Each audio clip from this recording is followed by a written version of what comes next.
여러분 안녕하십니까? 한건산입니다. 26번째 특강 시간입니다. 신천지의 자칭 보혜사나 자칭 재림주 또는 자칭 하나님 등 이단들은 침례 요한이 사역에 실패했기 때문에 예수께서 어쩔 수 없이 십자가상에서 죽임을 당하게 된 것이라고 주장합니다. 침례 요한이 사역에 실패했기 때문에 예수도 사역에 실패하고 메시아의 사역을 완수하지 못하게 되었고, 그래서 재림하셔야만 메시아의 사역을 완수하게 되어 있다고 주장합니다. 그리고는 나 인간 아무개가 바로 재림한 그리스도요 구세주이다, 이런 식으로 주장하는 것이지요. 물론 이런 사악한 논리를 뒷받침하기 위해서 이단들이 내세우는 논리나 교리는 그다지 단순하지 않습니다.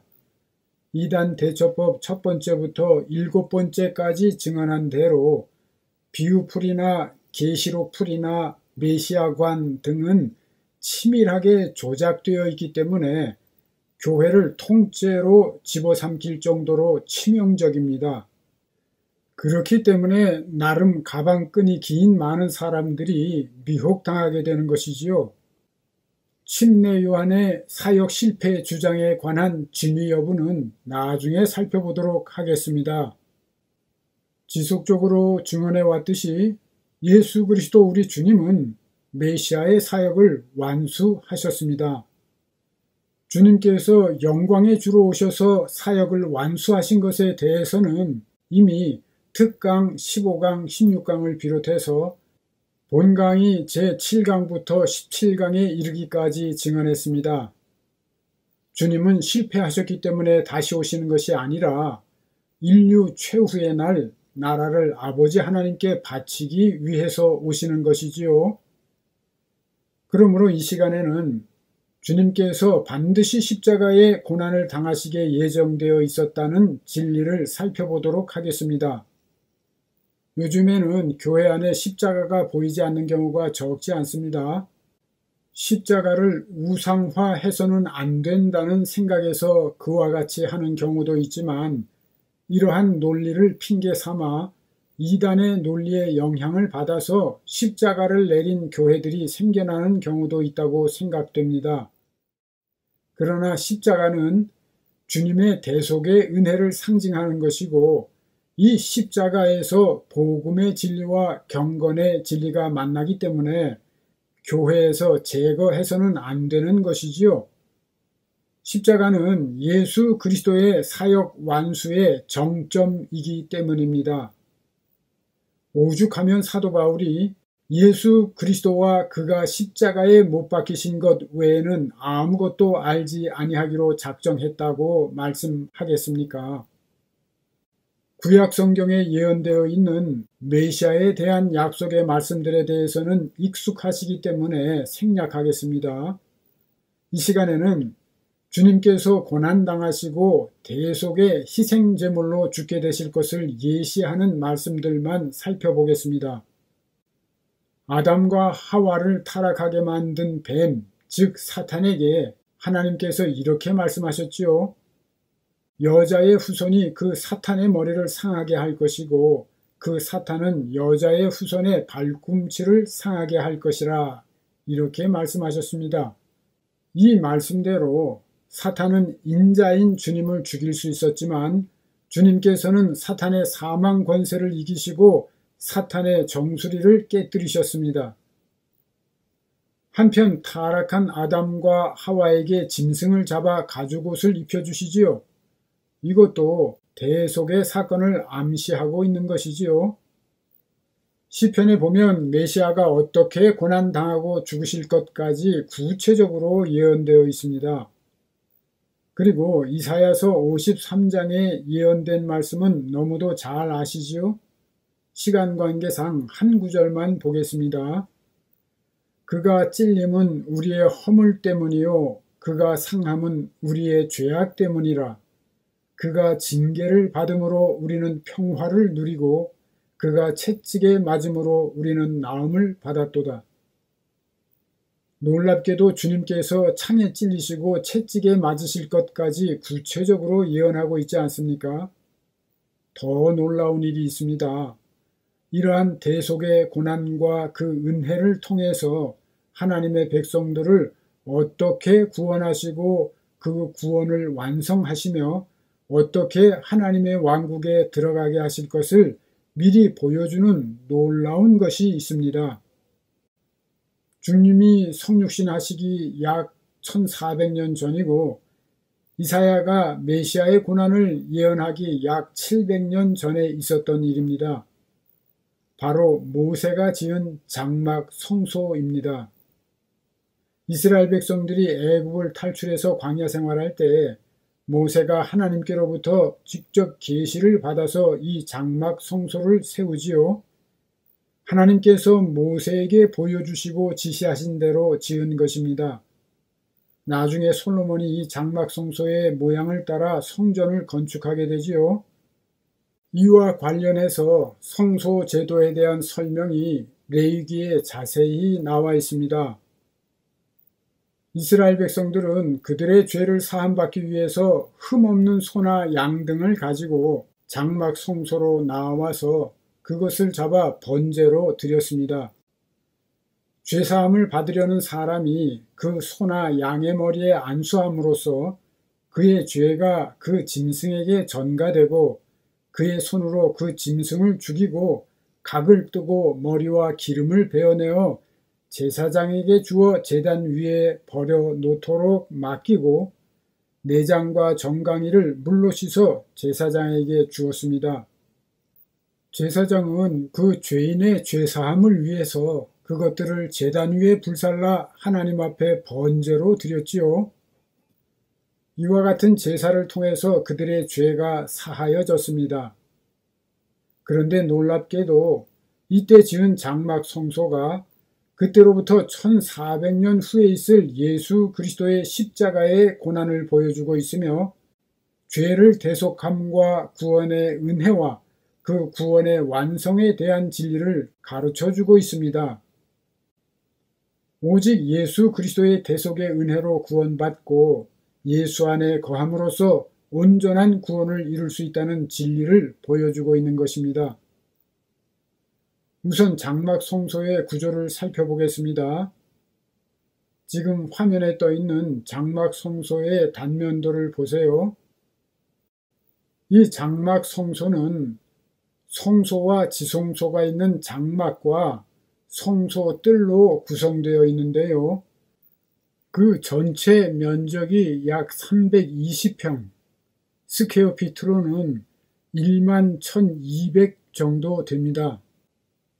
그 입구가 동편에 있었는데 약 9m 길이의 회막문을 들어서면 성소뜰이 있고 그 서쪽으로 안쪽 편에 성소 장막이 있습니다. 그리고 그 장막 앞에 있는 성소뜰에는 제사 드리기 전에 제사장들이 손과 발을 씻는 물두멍이 있고 제물을 드리는 번제단이 놓여 있었습니다. 서편 안쪽에 있는 성소 장막은 19평 남짓 또는 670 스퀘어피트 정도 되는데요. 그 안에는 성소와 지성소가 구분되어 있고 성소와 지성소 사이에는 휘장으로 가려져 있었습니다.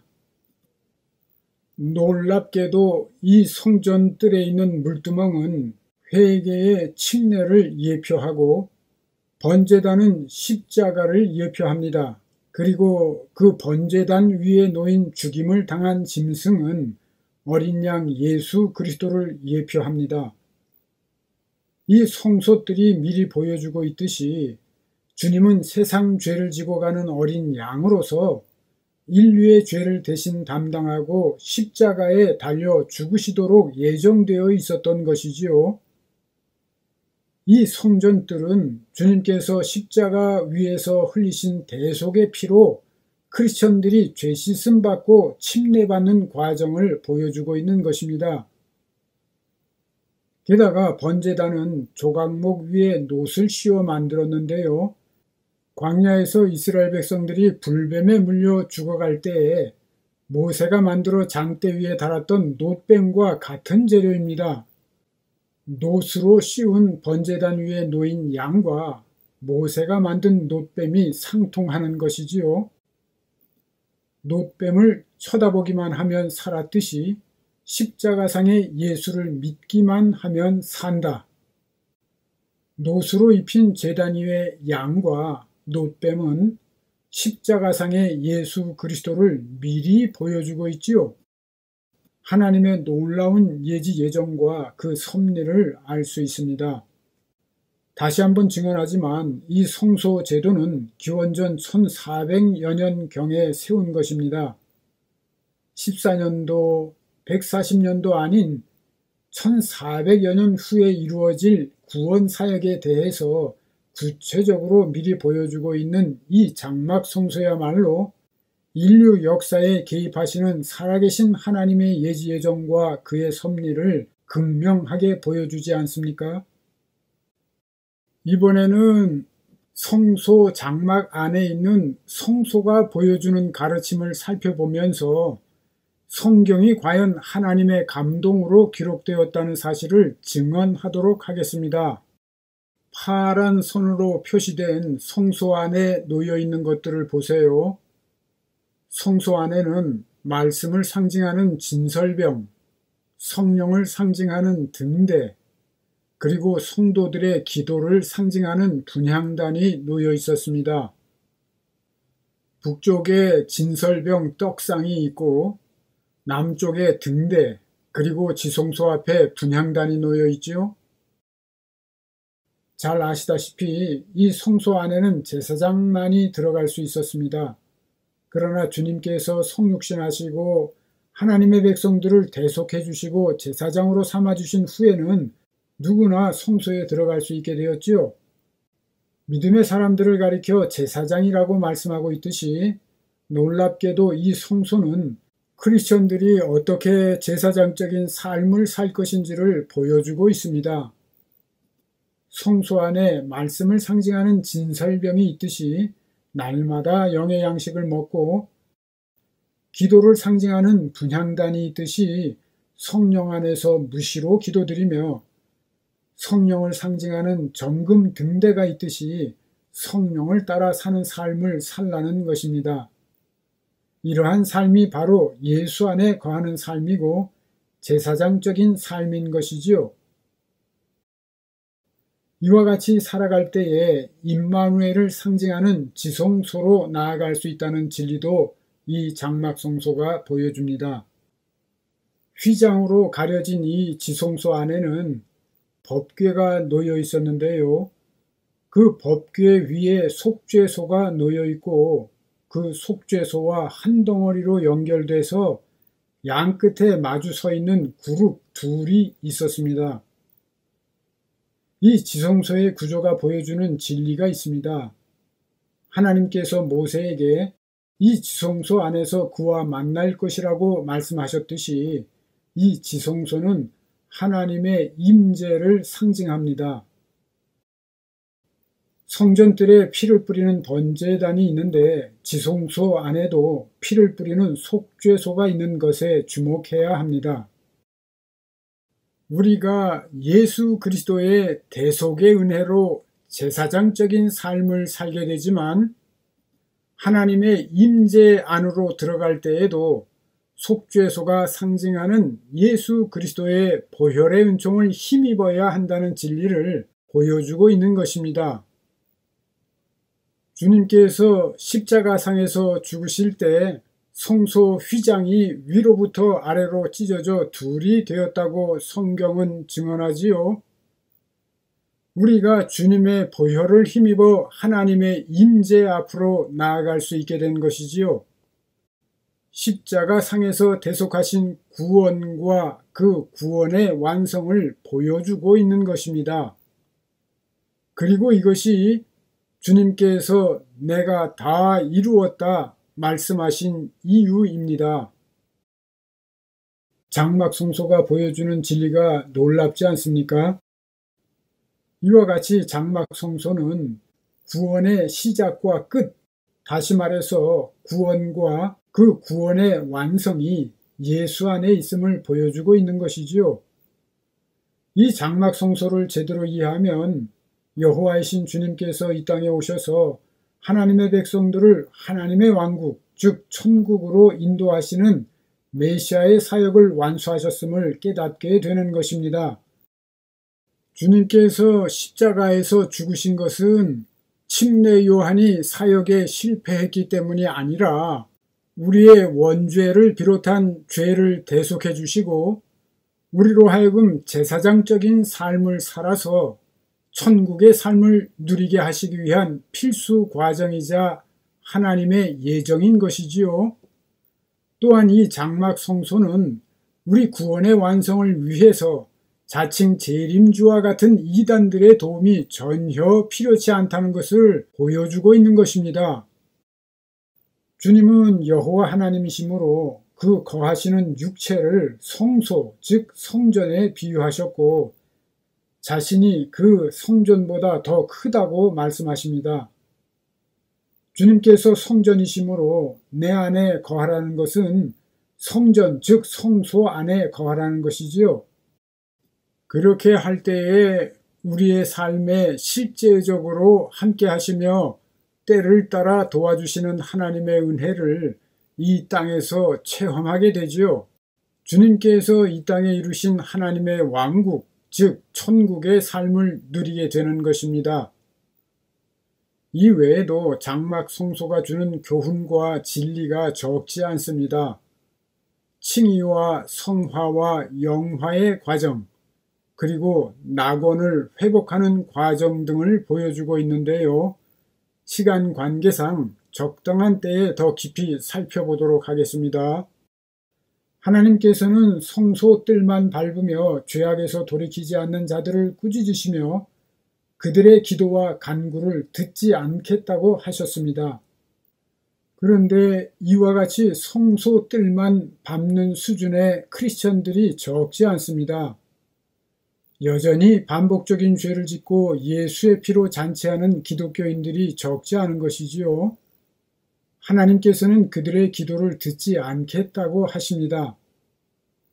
만일 그러한 이들이 종종 기도응답을 받고 있다면 그 기도응답은 어디로부터 오고 있는 것일까요? 심각하게 생각해 보아야 합니다. 하나님께서 마지막 날 우리를 홀연히 변화시키실 것이라는 말씀도 심각하게 왜곡해서 마지막 날의 한순간에 우리를 거룩하게 변화하게 하실 것이라고 착각하는 이들이 적지 않습니다. 그렇다면 경건의 훈련이 왜 필요합니까? 심은 대로 거두게 하시는 하나님의 법은 도대체 어떻게 된 것입니까?